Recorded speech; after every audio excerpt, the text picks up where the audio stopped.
Dear student, आज हम TiH2O का हॉल 6+3 संकुल आयन के इलेक्ट्रॉनिक स्पेक्ट्रा की व्याख्या करेंगे। Discuss of electronic spectra of TiH2O का हॉल 6+3 कॉम्प्लेक्स आयन, जो कि BSc पार्ट 3 इनऑर्गेनिक केमिस्ट्री के सिलेबस में।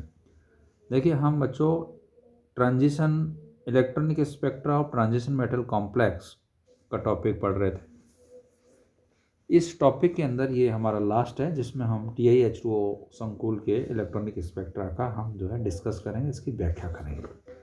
इस टॉपिक के अंदर जो electronic spectra of transition metal complex का जो टॉपिक है, इस टॉपिक के अंदर हमने विभिन्न प्रकार के जो है इलेक्ट्रॉनिक ट्रांजिशंस हमने पढ़े थे, है ना। और उस इलेक्ट्रॉनिक ट्रांजिशन में sigma to sigma star, pi to pi star, non bonding to sigma star, non bonding to pi star. फिर उसके बाद में हमने जो है इसी में हमने जो है पढ़ा था डी ट्रांजिशंस और चार्ज ट्रांसफ़र ट्रांजिशंस, है ना, ये भी पढ़ा था हमने। फिर उसी चार्ज ट्रांसफ़र जो है ट्रांजिशंस के अंदर हमने LMCT ligand to metal charge transfer और MLCT metal to ligand charge transfer के बारे में पढ़ा था। फिर उसके बाद में हमने जो है इन दोनों के अंदर क्या डिफरेंस था, डी ट्रांजिशन और जो है चार्ज ट्रांसफ़र ट्रांजिशंस, इनके बारे में क्या डिफरेंस था वो भी पढ़ा था। फिर हमने selection rules for D transitions भी पढ़े थे, जिसमें स्पिन सिलेक्शन रूल था, लापोर्ट सिलेक्शन रूल था, ये भी हमने पढ़े थे, है ना। और ये पढ़े थे इस टॉपिक के अंदर। और उसमें अलाउड ट्रांजिशन कौन से थे, नॉट अलाउड ट्रांजिशन कौन से थे, स्पेक्ट्रोस्कोपिक ग्राउंड स्टेट भी हमने पढ़ी थी, ठीक है। इसी टॉपिक्स के अंदर हमने LS कॉपलिंग, JJ कॉपलिंग्स, है ना, और स्पेक्ट्रोकेमिकल सीरीज लेगेंड्स की, मेटल्स की, है ना। फिर इसमें ऑर्गेल जो है एनर्जी लेवल डायग्राम, जिसमें D1 कॉन्फ़िगरेशन, D9 कॉन्फ़िगरेशन वगैरह, ये हमने इस टॉपिक्स के अंदर पढ़े थे, है ना।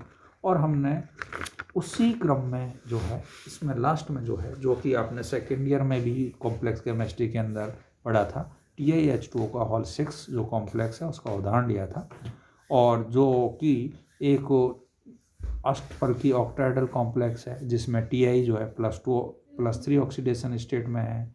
और ये जो कॉम्प्लेक्स है वो जो है गहरे लाल बैंगनी रंग का होता है। और इस Ti+3 में, इस कॉम्प्लेक्स में Ti+3 का में 3D1 कॉन्फ़िगरेशंस होता है। और इसमें इस कॉम्प्लेक्स की जब हमने स्टडी की थी, तो हमें लाल बैंगनी रंग का एक इंसिडेंट जो है प्रकाश 5000 एंगस्ट्रॉम तरंगदैर्घ्य वाले क्षेत्र में हरे पीले भाग में अवशोषण से जो है ये अवशोषण स्पेक्ट्रा मिला था हमने। तो इस कॉम्प्लेक्स के हमने अंदर जब पढ़ा था, तो उसमें इस कॉम्प्लेक्स के अंदर जो कलर होता है, ये जो कलर प्रॉपर्टी है, उस कलर प्रॉपर्टी की जो है के लिए जिम्मेदार है डी ट्रांजिशंस इस कॉम्प्लेक्स के अंदर होता है। और ये डी ट्रांजिशन में क्या होता है कि डी कक्षक जो है, इसमें डी कक्षक का विभाजन होता है। इस Ti+3 के अंदर जो 5D कक्षक है, जब Ti+3 सिंगल है, मेटल है, तो इसमें 5D कक्षक है, वो 5D कक्षक है, जो dxy, dyz, dxz, dx² to y², dz², इन पांचों की एनर्जी क्या थी, सिमिलर थी, डी जनरेट सेट था, और इसमें एक इलेक्ट्रॉन था। लेकिन जैसे ही Ti+3 से H2O लिगेंड जुड़ता है, तो इस D जो कक्षक है, इस D कक्षक का जो है स्प्लाइटिंग हो जाती है, इसका विपर्टन हो जाता है, विभाजन हो जाता है, जिससे इसमें क्या होता है, इस कॉम्प्लेक्स के अंदर क्या होता है, दो सेट बन जाते हैं, T2G कक्षक और EG कक्षक। T2G कक्षक की जो ऊर्जा है वो कम होती है, और EG कक्षक है उसकी ऊर्जा इसमें ज़्यादा हो जाती है, ठीक है। डायग्राम में दे रखा है या चित्र में दे रखा है। अब क्या होता है कि जो T2G कक्षक है, जो D कक्षक में Ti+3 की जो D कक्षक में जो एक इलेक्ट्रॉन था, तो वो एक इलेक्ट्रॉन था वो T2G कक्षक में भर जाता है। कहने का मतलब इसका जो विन्यास हो जाता है लोअर स्टेज वाली कक्षक में T2G1 और EG0। लेकिन जैसे ही इस जो है ये कॉम्प्लेक्स है जो, और ये T2G और EG का अंदर जो एनर्जी का डिफरेंस है वो डेल ओ क्या है, crystal field stabilization energy of octahedral complex. Octahedral complex की क्रिस्टल फील्ड विभाजन ऊर्जा है। ठीक है, तो जैसे ही ये जब इस कॉम्प्लेक्स को हम जो है ये कॉम्प्लेक्स को हम यूवी विजिबल रीजन के अंदर रखते हैं, या ये कॉम्प्लेक्स जो है यूवी विजिबल में रीजन्स के अंदर एनर्जी का अवशोषण करता है, तो जो T2G में जो एक इलेक्ट्रॉन है वो जो है ऊर्जा का अवशोषण करके उत्तेजित अवस्था में कहाँ चला जाता है, EG कक्षक में चला जाता है।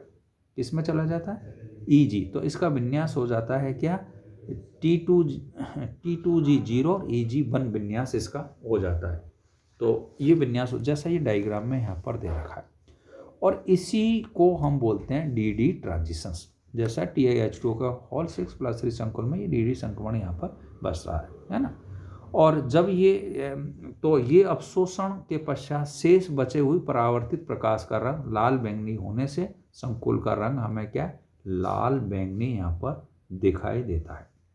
कहने का मतलब क्या है कि TiH2O के अंदर, TiH2 का हॉल 6+3 कॉम्प्लेक्स के अंदर T2G से इलेक्ट्रॉन EG में चला जाता है, जिसके परिणाम स्वरूप ये एनर्जी का अवशोषण होता है। अब चूंकि T2G और EG दोनों ही D कक्षक है, इसलिए इसको हम बोलते हैं DD ट्रांजिशन।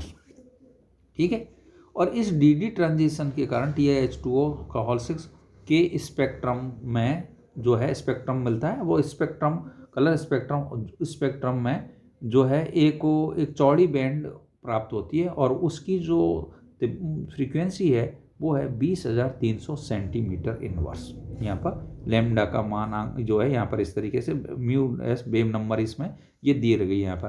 तो कहने एक तरफ हमने फ्रीक्वेंसी ली है, दूसरी तरफ बेम नंबर है फ्रीक्वेंसी, दूसरा मोलर एब्जॉर्प्शन।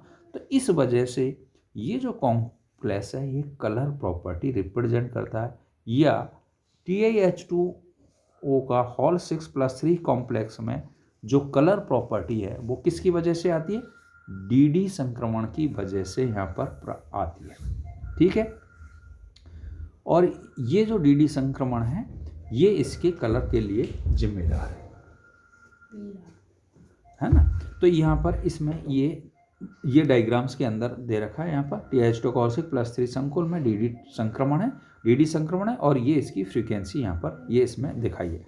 अब ये चित्र है, इस चित्र से यहाँ पर जो है ये कि संकुल का रंग जो है डेल का मान पर निर्भर करता है। ये जो संकुल का जो रंग है, मतलब T2G EG का जो का गैप है उसका को डेल बोलते हैं, और ये जो संकुल का रंग है वो डेल के मान पर निर्भर कर रहेगा, और डेल का मान लिगेंड की प्रकृति पर निर्भर करेगा। तो यहाँ पर जो TiH2 है वो है इससे वीक लिगेंड जुड़ा हुआ है। कहने का मतलब T2G EG का जो मान है वो निर्भर करेगा डेल पर, और डेल का मान किस पर निर्भर करेगा, लिगेंड्स की नेचर पर, है ना। तो अगर लिगेंड यहाँ पर स्ट्रॉन्ग लिगेंड है तो T2G EG का गैप ज़्यादा होगा, और अगर यहाँ पर लिगेंड जो है वीक है तो T2G EG का जो गैप है वहाँ पर कम होगा, तो यहाँ पर एनर्जी का अवशोषण कम होगा। तो अगर ऐसा होगा, मान लो गैप ज़्यादा है कम है, तो यहाँ पर अवशोषण की जो फ्रिक्वेंसी है वो क्या होगी, अलग अलग होगी। क्या होगी, अलग अलग होगी। और जब अलग अलग अवशोषण की फ्रिक्वेंसीज यहाँ पर होगी तो यहाँ पर जो है कलर भी क्या होंगे, अलग अलग होंगे। जैसे यहाँ पर एक टेबल दिए गए अवशोषण Ti+H2O में कुछ संकुलों की अवशोषण आवृत्ति यहाँ पर दे, जैसे Ti के साथ में Cl जोड़ दी अपने Cl, तो हमारा कॉम्प्लेक्स बन गया TiCl6 3-। तो यहाँ पर अवशोषण की जो फ्रीक्वेंसी है, आवृत्ति है जो है वो आ रही है 13,000 सेंटीमीटर इनवर्स। अगर Ti के साथ में हमने क्या जोड़ दिया, F लिगेंड जोड़ दिया, तो यहाँ पर कॉम्प्लेक्स बना TiF6 3-। तो यहाँ पर अवशोषण की जो फ्रिक्वेंसी है वो 18,900 आई है। अगर हमने Ti के साथ में H2O जोड़ दिया, H2O लिगेंड जोड़ दिया, तो कॉम्प्लेक्स हमारा क्या बन गया, TiH2O का हॉल 6+3। तो अवशोषण की जो फ्रिक्वेंसी है यहाँ पर 20,300 आई है। और अगर हमने Ti के साथ में Cn- लिगेंड जोड़ दिया, कॉम्प्लेक्स हमारा बन गया TiCN का हॉल 6 3-। तो अवशोषण की फ्रिक्वेंसी यहाँ पर आई 22,300। तो कहने का मतलब है अवशोषण की फ्रिक्वेंसी यहाँ पर बदल रही है, कौन जोड़ने पर, लिगेंड जोड़ने पर, अलग अलग, क्योंकि लिगेंड की जो है अलग अलग प्रबलता है, तो अलग अलग प्रकार के लिगेंड है, तो डेल का मान बदल रहा है, डेल का मान बदल रहा है, तो यहाँ पर जो है फ्रीक्वेंसी के मान भी यहाँ पर बदलते हैं। तो अगर सारणी में देखें तो Cn एक प्रबल क्षेत्र लिगेंड है, जिसके लिए डेल का मान उच्च होगा, और यही कारण है कि संकुल में अवशोषण आवृत्ति का मान क्या है, अधिकतम है। ठीक है, Cn स्ट्रॉन्ग लिगेंड, तो यहाँ फ्रीक्वेंसी का मान इसमें जो है डेल का मान उच्चतम होगा, डेल का मान उच्चतम होगा तो इसकी फ्रीक्वेंसी में उच्चतम है। तो यहाँ सबसे ज़्यादा कितनी है, 22,300 सेंट। TiH2O में अवशोषण बैंड की 3 मुख्य विशेषता है, इसकी स्थिति अर्थात पोजिशंस, इसका स्थान, इसकी तीव्रता इंटेंसिटी तथा इसकी चौड़ाई।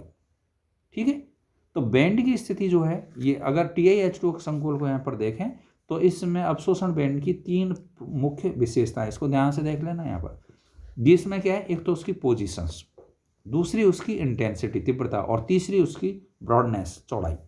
तो बैंड की जो स्थिति है, सबसे पहले हम लेते हैं बैंड की स्थिति।